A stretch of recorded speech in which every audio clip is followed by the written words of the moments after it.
Good morning.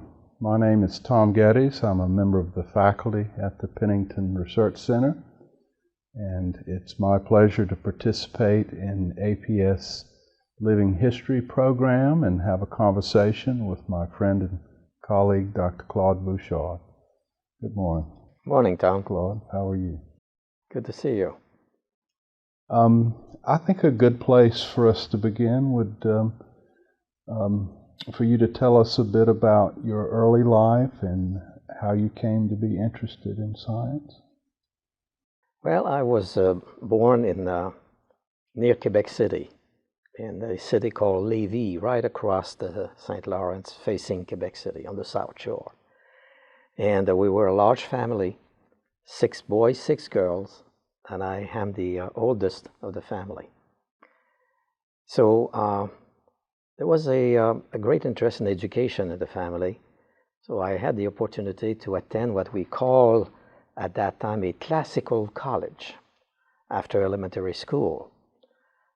This is the equivalent of high school, but this is a much longer program, 8 years, and focused on languages, French, English, Latin and Greek, and a lot of humanities and social sciences and literature, but not much science.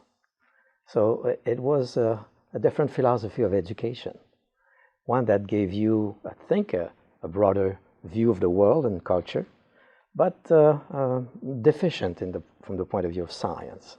It was thought that science you would acquire later. It would build on this foundation that you had experienced. So after this, and also during these years, though, I had a great interest in sport. I was very active, doing all kinds of sports, and then enjoyed it. Well, with your developing early interest in science and sport, can you tell us a bit about your formal education and training? So after this, I had to develop a real interest in human movement and exercise and sports. And I wanted to look at it from a scientific point of view. At that time, it meant to me mainly biomechanics, try to understand the execution of movement. And there was really no good place to study that. So I decided to enter a program at Laval University in Quebec, which is a French-speaking university in Quebec City. I entered the program in physical education. That was the closest to my interest. And here again, the science was pretty weak, so I completed the study, and then I went to the University of Oregon. I looked around, checked about a dozen American universities, and decided to go to the University of Oregon. By the way, I visited all of these universities except Oregon before going there. Oregon was too far away on the West Coast. But I ended up there, did a master's degree. It was a wonderful experience. I got exposed to exercise physiology, a lot of research design and statistics, and also embryology and growth. And that was very influential in helping me begin mapping my future. But at that time, after this, I didn't feel ready to pursue a doctoral degree because I did not know exactly the discipline or the area that I would focus on. So some of my friends advised me to gain some experience in a big lab where there's a lot going on. And I went to Germany after that. Spent about 18 months in the laboratory of Professor Wildor Hollmann, who was a pneumologist and cardiologist who ran a very productive institute called the Institute für Kreislaufforschung und Sportmedizin, research on circulation and sports medicine. And I really learned a lot, and I became more and more interested in cardiovascular physiology. And then I got an offer to come back to Canada at Laval University and at the University of Ottawa but I decided to go to Laval. They had offered me a position to teach and do a little bit of research, which I was not fully equipped to do, and with the understanding that they would, after a few years, they would give me my salary so that I could go away and pursue my doctoral studies with their financial support. That was an offer I could not refuse, of course. So I took the position, worked a few years, got involved into, developing organizations, so establishing programs, building facilities, fairly large research organization, etc. And then I felt more ready to go. So beginning around 1972, I began to plan for going away for my doctoral studies. At first, I had in mind cardiovascular physiology. On further thought, I said maybe endocrinology. And I went to the University of Montreal, met with Dr. Hans Sellier. I had met him a few times before. He was such a nice person. He agreed to take me on as a PhD student in his lab at the University of Montreal. And that was about a year before I was ready to go. In the meantime, my interest for the study of human variation and genetics began to take hold. And more and more I said, this is the future, this is where I want to go. So I decided not to go to the University of Montreal. That was painful for me to inform Dr. Silly that I would, after all, not go to work in his lab. And instead, I decided to go to the University of Texas at Austin, where I worked with Robert Molina, who was in the Department of Anthropology, and helped me organize a program across several departments and disciplines in the zoology and the biochemistry and the statistical genetics, etc. I built myself a curriculum in population genetics, and I really, really felt that this was my calling. So that was a tortuous way. It was not a linear way, but I ended up where I needed to be. So it seems that the development of your expertise involved interacting in a number of different areas. Can you expand on that a bit further and perhaps tell us a few of the people who were influential in the development of your interest in your expertise? Well, really, my original interest have been with me all along. It's just that I have elevated them at a different level in the hierarchy of science. I started with an interest in human movement and exercise, and I ended up using genomics to study some of the aspects of the exercise behavior. And that led me to some other secondary interest, as we will explore later. But several people were very influential in helping me develop this trajectory. It began even before I went to Laval University. Two people in the environment I was living in who were very active also in community sports and community activities in the city I lived in, Lévis, in that case, were Dr. Fernand Landry and Mr. Jean-Marc Dion. These two individuals were very influential. They were leaders, and I look at them for guidance in many ways. And Fernand Landry had done a PhD in exercise physiology at the University of Illinois, and was the dean at the faculty at the University of Ottawa. But he was from my hometown, and I always had, he was about a decade older than me, but I always had good contacts and relationships with him. And he always challenged me. He played a key role with Mr. Dion. He played a key role in pushing me out of the out of the boundaries that I would have otherwise be, kept in. And I will never forget that. They had a great influence on me.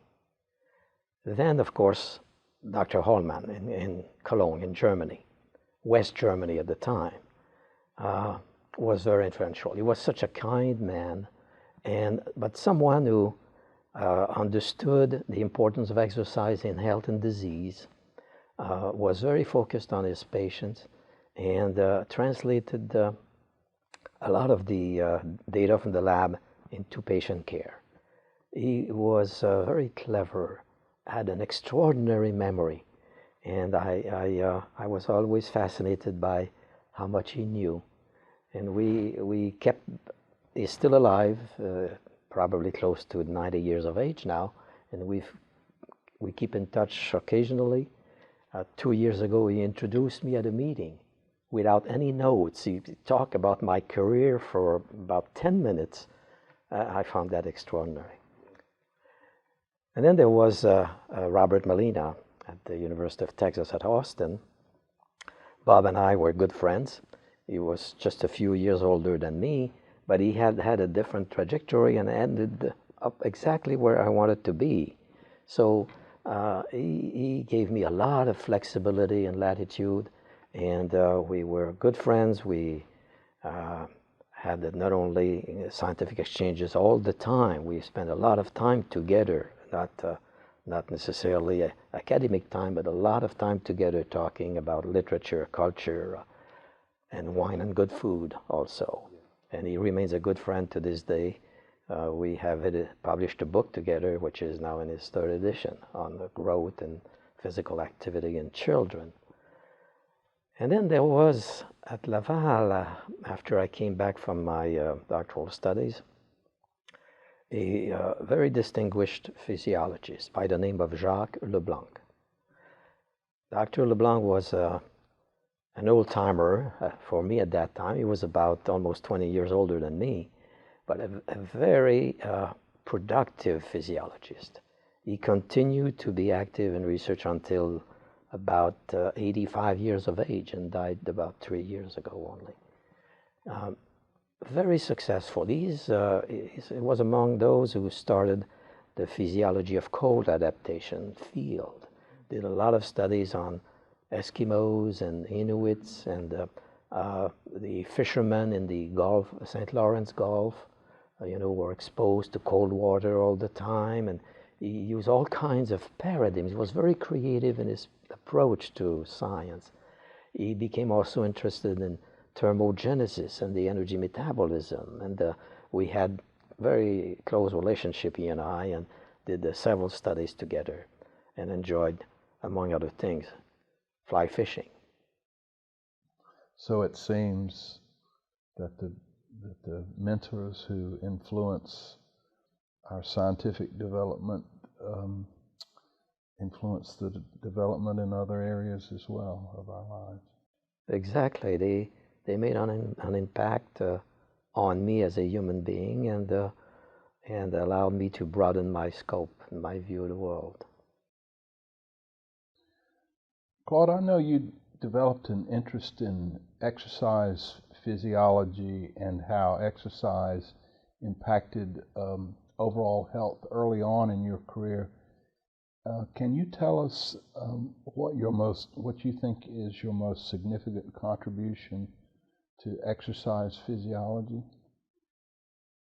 So very early on, Tom, it began in Germany and it extended in my early years at Laval University. I focused on the conditions under which you were deriving health benefits from exercise, and even more precisely, the minimal amount of exercise that one person could do to improve fitness and the health risk profile. And that was enjoyable. But after I completed my doctoral studies, I had decided to change that focus and move squarely into the genetic basis of the response to exercise. And here, my lab was the first to get involved into this area.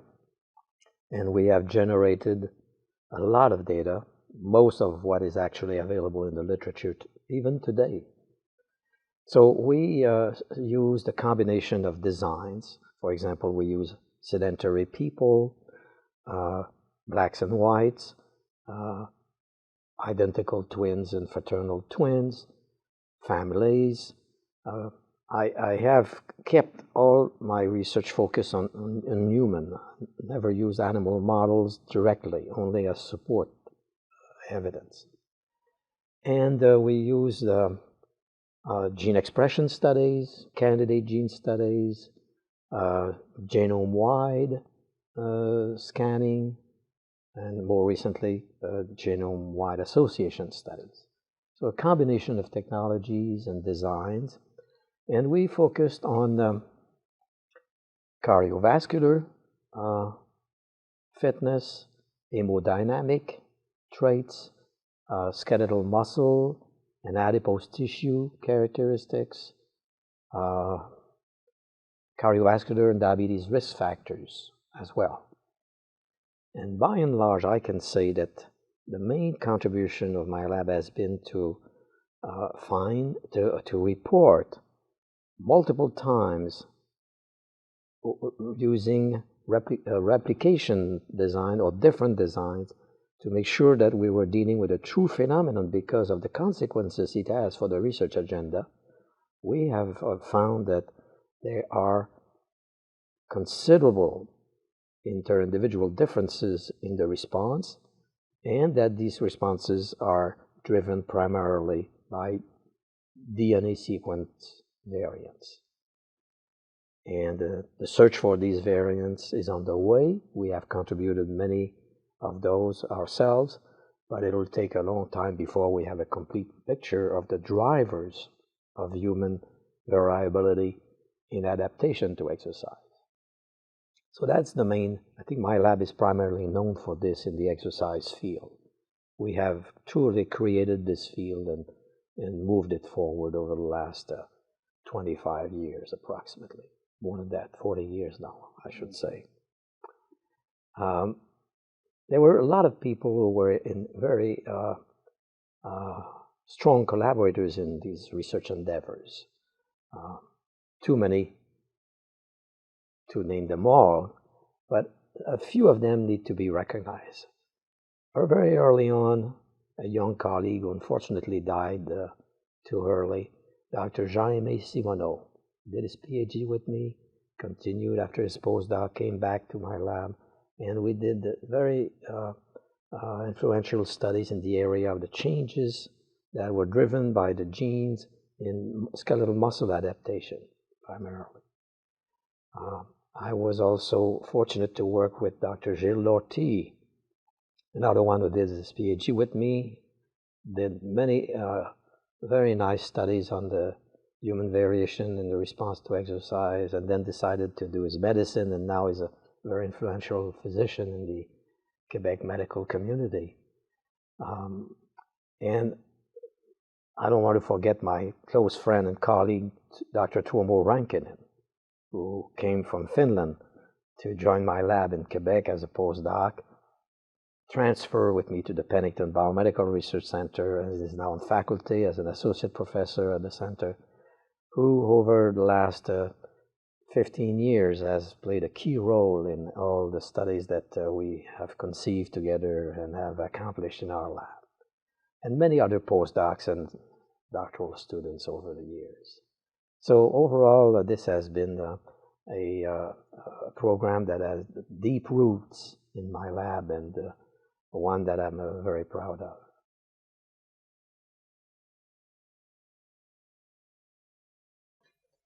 Claude, I know as a result of your interest in exercise, you developed a parallel interest in obesity and energy balance because the two things are so interrelated. Can you talk about that a little bit and tell us what you think are your most important contributions in this area?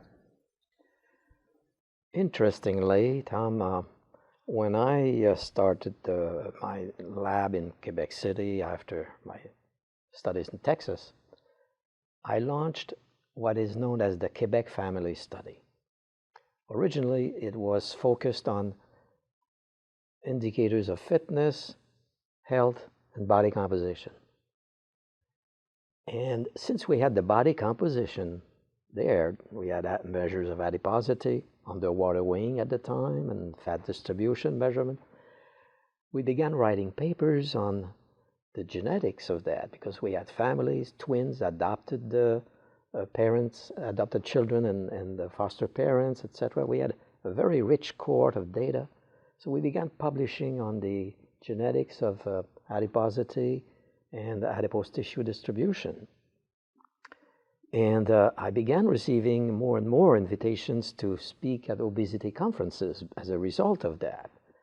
So I went and enjoyed those more and more. And there were in my lab a number of doctoral students who had a strong interest in obesity, like Dr. Jean-Pierre Desprez, for example, who has become, full-fledged obesity and a world leader in this field. Roland Savard, who was an adipose tissue metabolism person, and Louis Perus, who was interested in the genetics of obesity itself, and of course my good friend Angelo Tremblay. So we were discussing this among us all the time, and pretty soon I decided that we would start a brand new program on obesity. And I had the good fortune of going to these meetings to befriend two outstanding scientists, Dr. George Bray and Per Bjontop. And we, after a few years, we began to meet almost every month because we were invited to all the same meetings in the US, in Canada, in Europe, in Asia. So we met a lot and discussed obesity and science all the time. And they had a strong influence on me and helped me shape a research program on obesity. Pretty soon we were launching new experiments in the field of obesity, in addition to the Quebec Family Study, which I broadened in the meantime to incorporate more information that were relevant to obesity and the comorbidities of obesity. So we launched twin studies, a number of experiments with identical twins, positive energy balance, overfeeding, negative energy balance caused by exercise to create a deficit.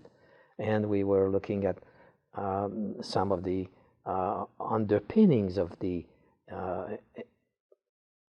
inclination, predisposition to gain weight or to lose weight when the treatments were standardized. And we derived some useful data that have been very helpful in generating hypotheses about the causes and even the consequences of obesity. I see. Speaking of the twin study, I believe in 1990 you published a study in the New England Journal of Medicine, which has become a landmark publication. Could you tell us a little bit about the development of that work and the implications and how you think it affected the field? Well, thank you for the question, Tom. This is a study that was extremely difficult to execute and get approved, actually. It is an overfeeding experiment with 12 pairs of identical twins. So when we submitted the application to NIH, and it was a challenge. They liked the study, just as my IRB at Laval University liked the study a lot, but they thought it was risky. So it was investigated in depth by the ethics committee at both places. And finally, we agreed on the conditions under which it would be realized and the surveillance and the monitoring. And we were successful in recruiting the pairs of twins from Newfoundland to Ontario. It was difficult. They had to be young, lean, come from families where there was no history of obesity or type 2 diabetes, and they had to be available, both of them, both members, both brothers, for 120 days, 4 months, nonstop, 24 hours a day. And we studied them 4 pairs at a time to control them better in the metabolic ward. And we generated what I think is unique data that allowed us to see the extent of human variation when challenged by the same absolute amount of calories, an extra 1,000 calories per day for each twin. We observe a 3-fold range in the gain in body weight and in adiposity. But within pairs, it was pretty similar. They were pretty tight. It was the between pair differences that was remarkable. And this, of course, allows us to conclude that being genetically different meant a great deal in your ability to buffer the excess calories. That was a paper that had a lot of influence, and of course I got a lot of discussion, correspondence, and interactions around these data. Subsequently, when we could pursue the analysis of this data, we found that at baseline, the twins who had low skeletal muscle oxidative potential, low cardiorespiratory fitness, low levels of cortisol, low levels of DHEA, low levels of testosterone and other androgenic hormones, high levels of leptin, and high abdominal fat cell size were the high gainers. So we begin to have predictors. And we have followed some of those in our genetic work. And yeah, these appear to be the sites where a lot of the action is. But keep in mind that here we clamped intake. So the regulation of appetite and satiety was not involved, which we think is the main culprit in people living in free and completely voluntary mode of life. I have to ask, did you have any sense when you were contemplating and conducting these experiments the extent of the impact of the work? I certainly had received a lot of feedback, and I knew that this would be the study would generate extremely useful data, but the impact was beyond my original expectation. As it is in many cases in our experiments. Absolutely true. Claude, I believe you've been in Baton Rouge and at the Pennington Center for about 15 years now. Can you tell us about the events leading up to you becoming the director of the Pennington Center, and perhaps talk about what you think are your most significant accomplishments as the executive director of the Pennington Center? Tom, this is an interesting story.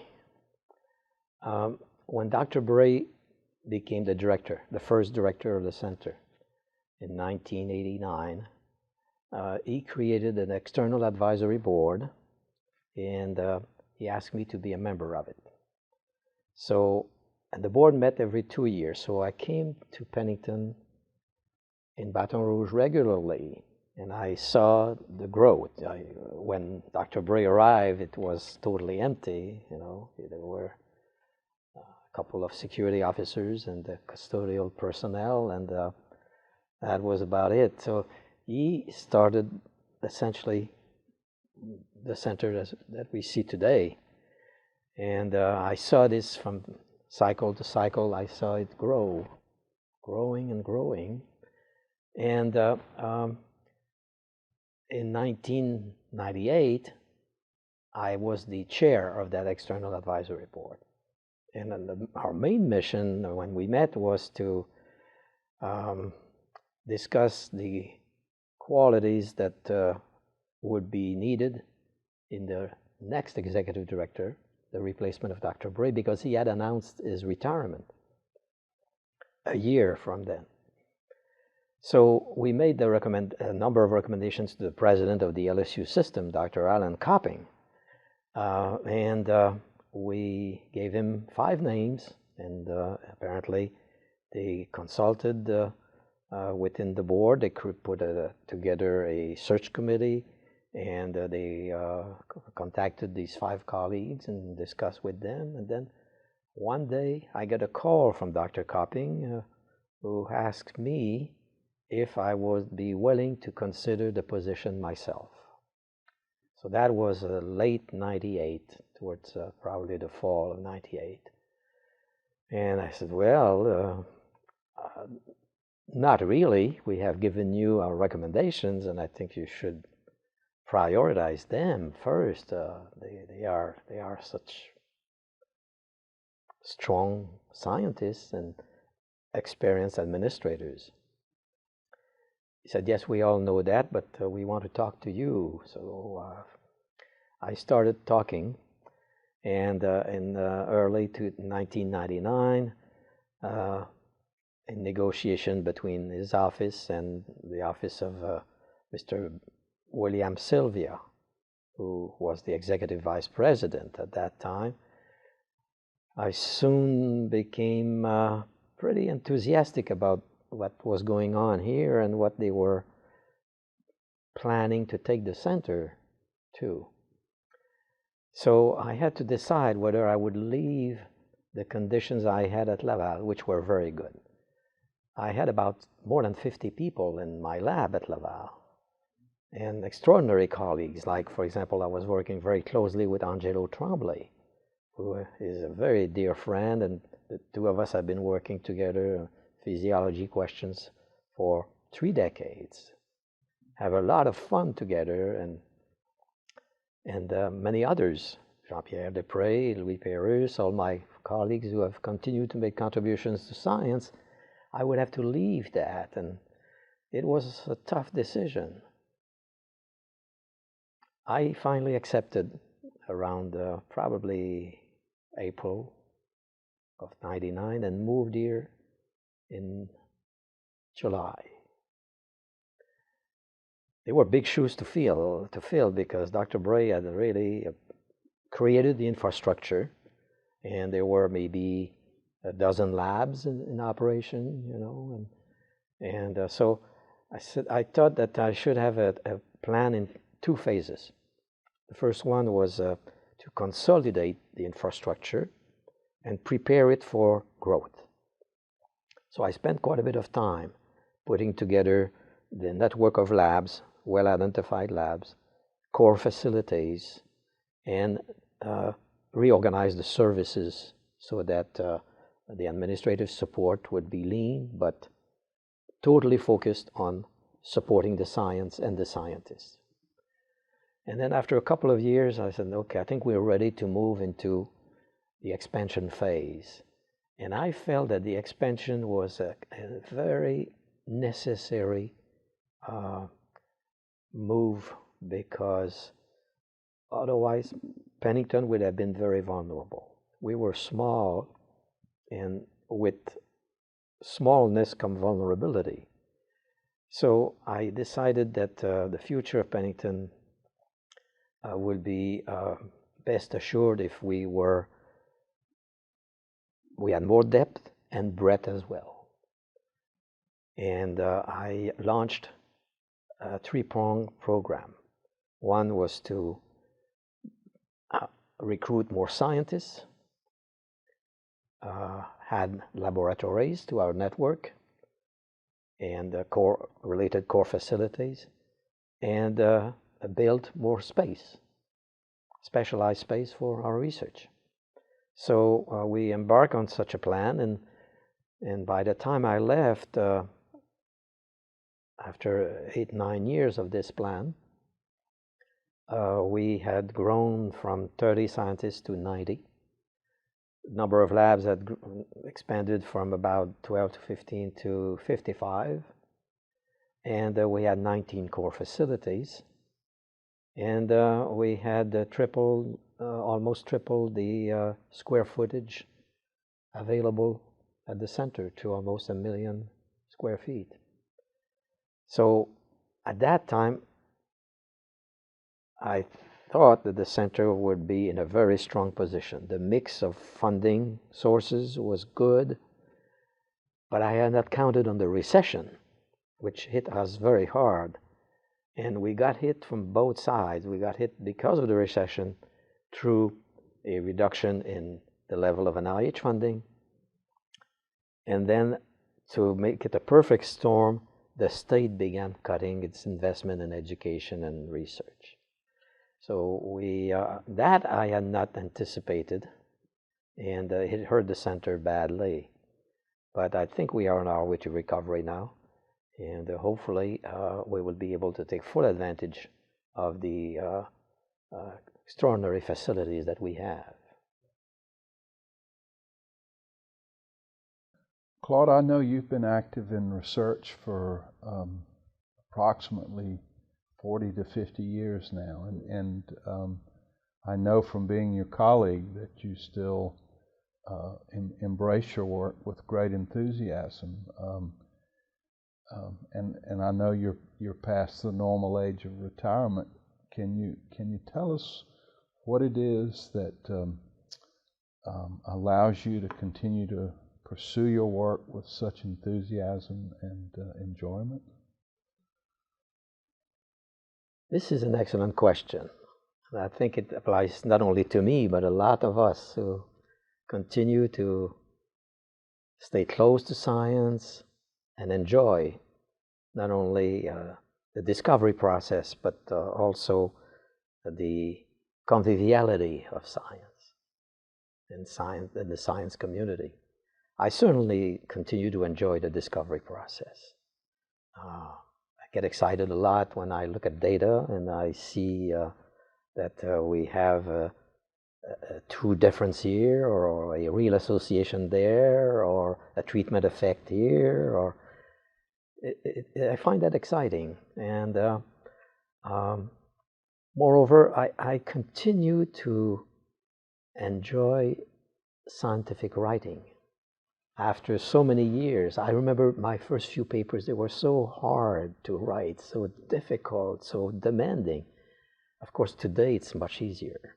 Experience has equipped us with resources that allow us to go through the same process with much less pain and a lot more enjoyment. So I continue to enjoy writing scientific papers. Not only scientific papers. I have given several commencement addresses, and I enjoy those. They are out of science. I try to make them, focused on human traits and human values, and I enjoy those as well.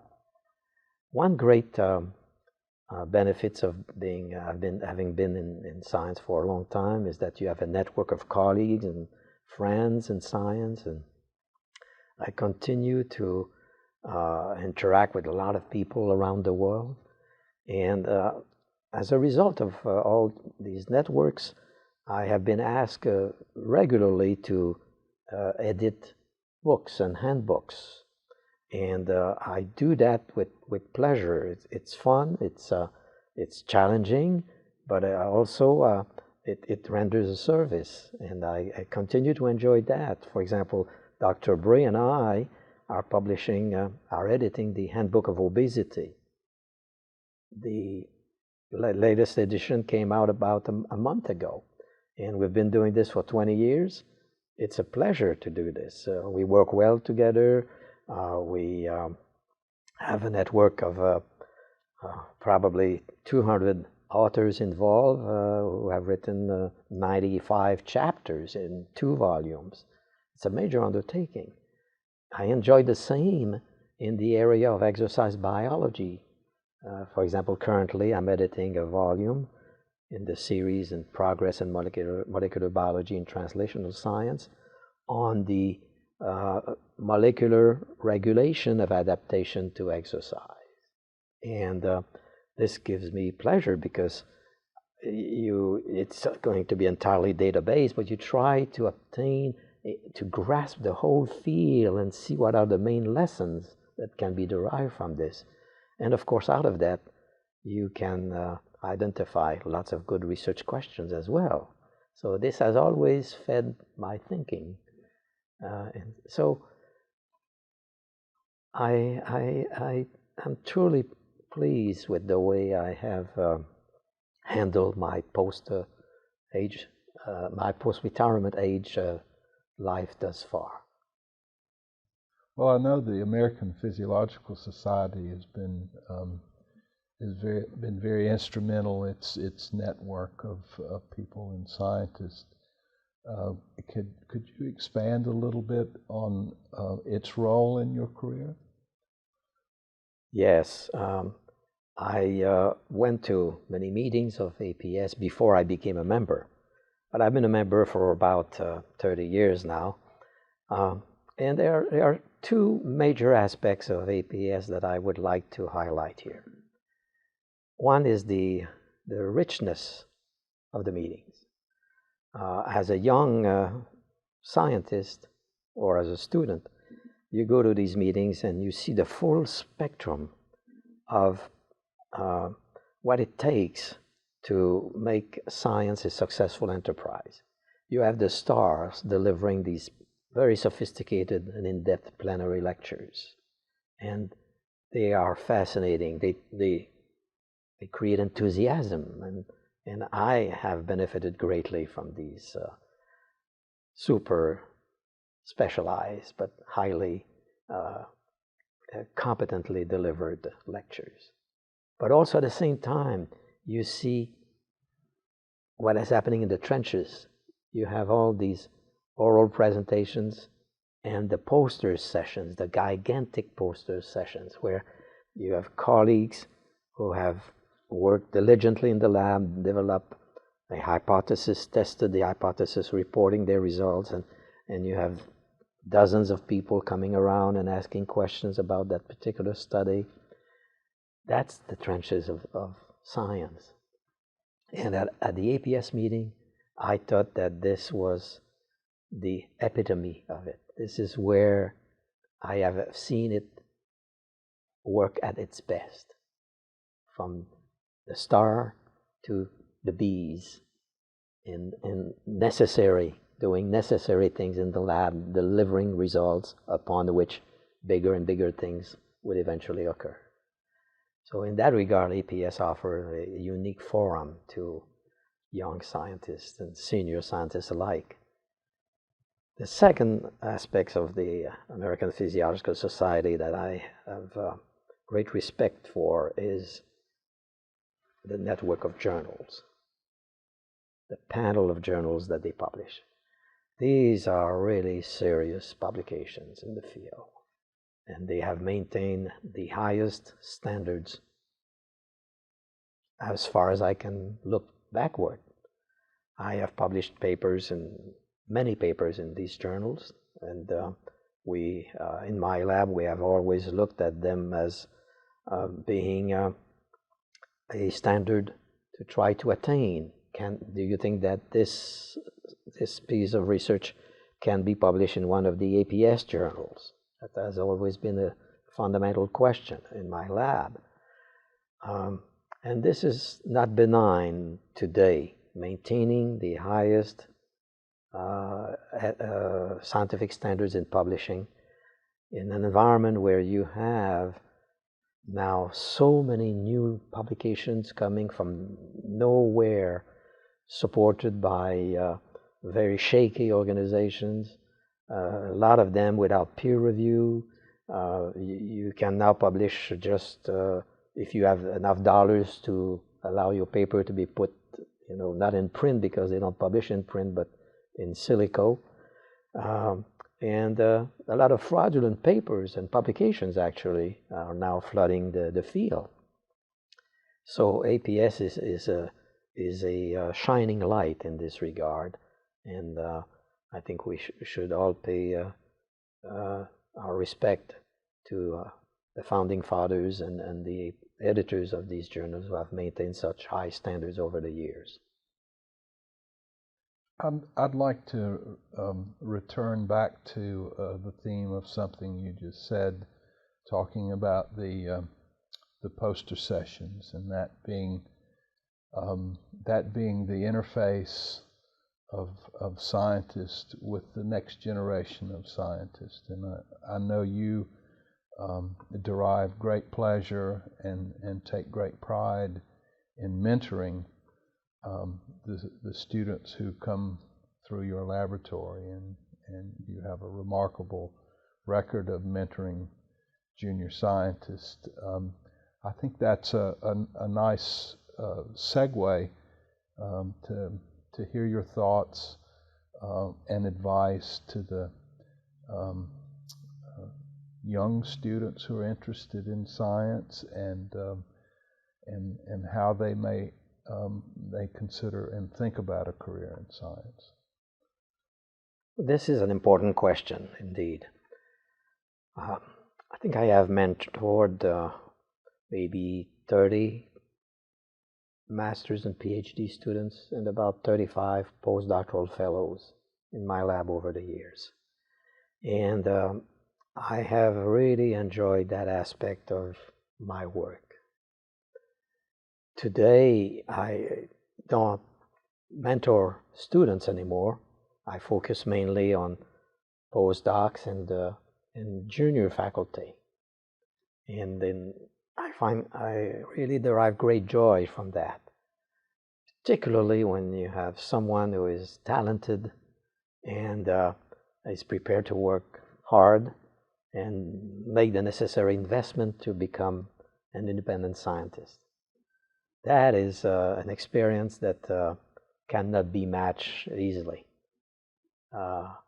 as part of the human experience.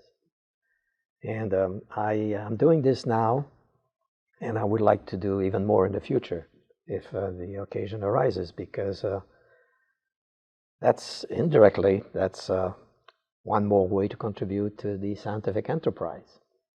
You're putting in place leaders in science that will move the goalpost a bit further, and that's what we want until we fully understand human physiology, integrative physiology,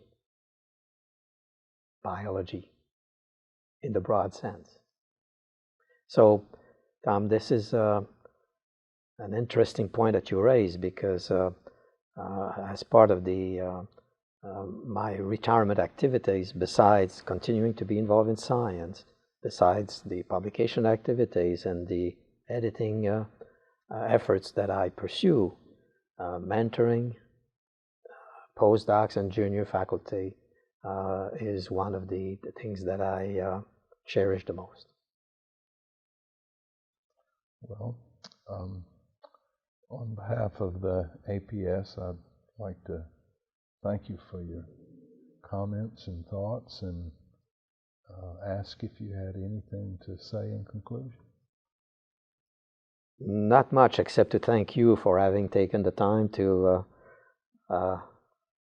undertake this interview with me. That was a double pleasure for me. Well, the pleasure has been all mine. Thank you, Tom. Thank you.